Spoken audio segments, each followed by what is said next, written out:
Hey guys, so I get asked all the time in comments for my faux leather videos, what is the mixture or the ratio of the mixture of water and glycerin that I use. The water and the glycerin helps break down the particles of the paper and it helps make it softer and feel more like leather. But I always get asked all the time, like, what's the mixture, like the ratio. So I wanted to do a video. The last person that commented, I told them that I would do a video if they wanted, and they said yes. So that's what we're doing today.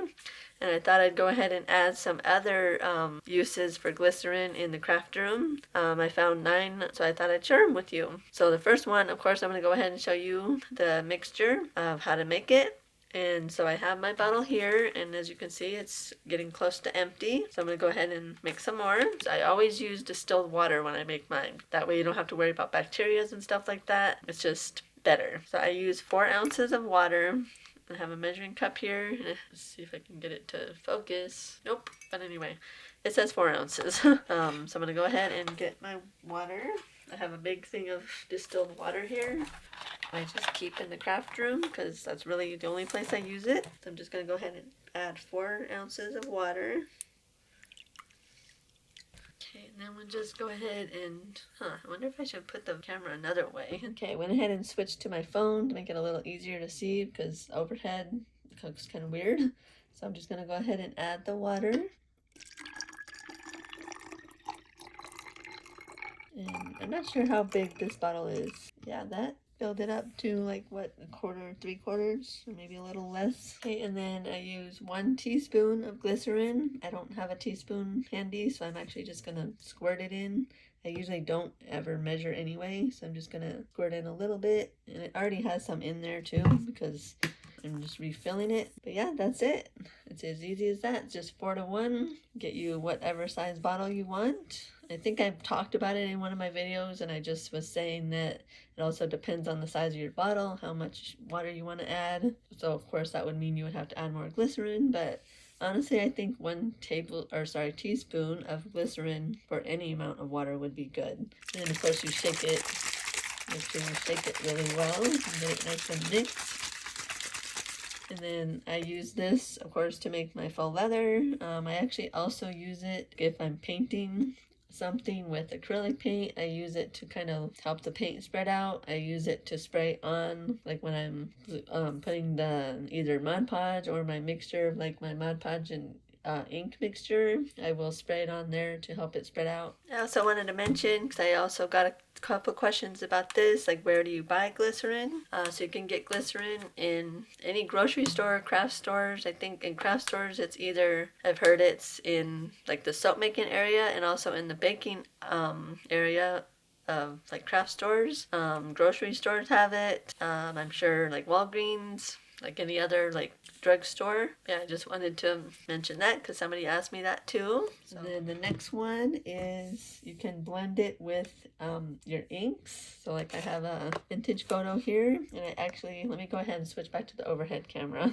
Okay, so what you would do is get an acrylic block, like one that you would put your stamps on, and then put some ink on one side. I'm just using vintage photo. I'm just gonna do this one because this is done in vintage photo as well. And what I did was it stamped it and then put embossing powder on it. You would just take the sponge and you use a sponge, like I'm using a makeup sponge, dip it in the ink and then dip it in the glycerin and just blend. And you see how it like blends really easily. I'm not getting enough ink.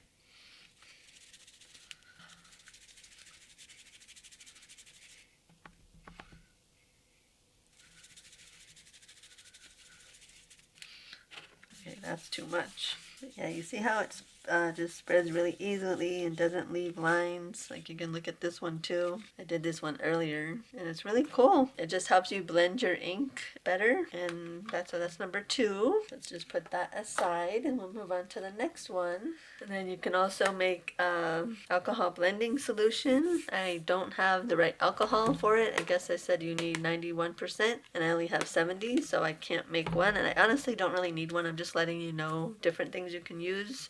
glycerin for. But yeah, you would just fill a bottle with 91% alcohol and add 3 drops of glycerin, and you would have alcohol blending solution. I guess the one that you can buy in the store, the Ranger one, or Tim Holtz, I don't know which one it is, but is like $8-9, I guess. But I saw a video on how to make it, so I knew what to tell you guys, and that's what she said. It's like $8 on Amazon. That way you don't have to spend a lot of money. Okay, so number 4 is you can use it to refresh your dried inks. This one here is not dry, but if it was, you could take the bottle that we just made and just spray it on there a little bit, and it would help refresh it. If it's just like dried out but still has plenty of ink, and you don't need to re-ink it, you can just do that. So that's number 4. Also, when you're using it to refresh your inks, it's only for dye inks, not the oxides or pigment inks. Well, I'm not sure about pigment inks, but it's not for the oxides. I just wanted to let you know that. But yeah, do not use it on your oxides, only on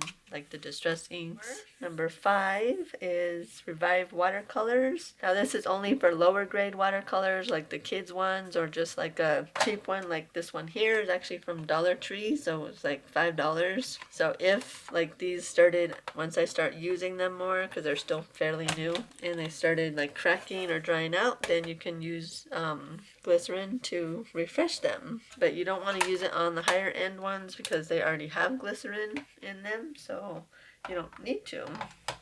Number 6 is you can add it to your rinse water for acrylic paints. So you add a few drops to your acrylic paint rinse water to increase open time and workability with acrylic paint. That way it increases the open time and gives you more time to work with it. And it also, I do that too sometimes. Again, I'll spray it on there when I'm painting, and it helps kind of spread it out a little bit too. And then so number 7 is you can re-nourish old stamps and clean stamps. So you would just mix a little bit of water, glycerin, and soap, and you can clean your stamps. And it also helps, like if you have old, I think it's only for rubber stamps, I'm not sure about the clear ones, but I think the rubber stamps, like if they're starting to get hard, you can use it to nourish them. There's that. And then number 8 is you can make your own gel plate, which I have actually done myself. I didn't do a video on it because there's like a ton of videos out there, but I made this one here, and I have a recipe, but this says for this size. This is a 6x10. It's just one that I had a little pan from Dollar Tree, and so if you want the recipe for that, I will add it in the description box down below. And then if you need a different size, like I said, there's a ton of videos online on YouTube. I found one that actually was using the same pan that I used, so it was easy. But there is different ones out there that use different sizes, and they can help you what size you want. I've only used it once, but so far I've just been keeping it on this. This is my little thing that came in my IKEA shelf, like cube. I just put it on the back of it, and then when I need it, I have it. So far it's been holding up pretty well, and I made it a while ago, so I'll just put it back over here for now. Okay, and then number 9 is you can use it to re-ink your embossing pads. Like this here, my Versamark, if it was dried out, it's not, but if it was, you can use a little bit, like a dropper or a pipette or something, and just put some glycerin on it. I think they said just regular glycerin. You can add a little bit of water to it if you want, but you don't need to. But yeah, just add a little bit of glycerin and then kind of move it around, and it'll help refresh your embossing ink, or yeah, embossing pads. This is not inked. I hope you liked that video, and I hope that helps. Thank you guys for all the questions, and I'm glad to help you guys out with this. Hopefully it'll help you so you can make your own mixture and have fun making your own faux leather and all the other stuff I mentioned that you can use glycerin for. Yeah, I hope you liked the video. Give it a thumbs up if you did, and subscribe to the channel for more videos. So yeah, I hope you liked the video, and I love you guys. Thank you so much, and I will see you in the next video. Okay, bye guys.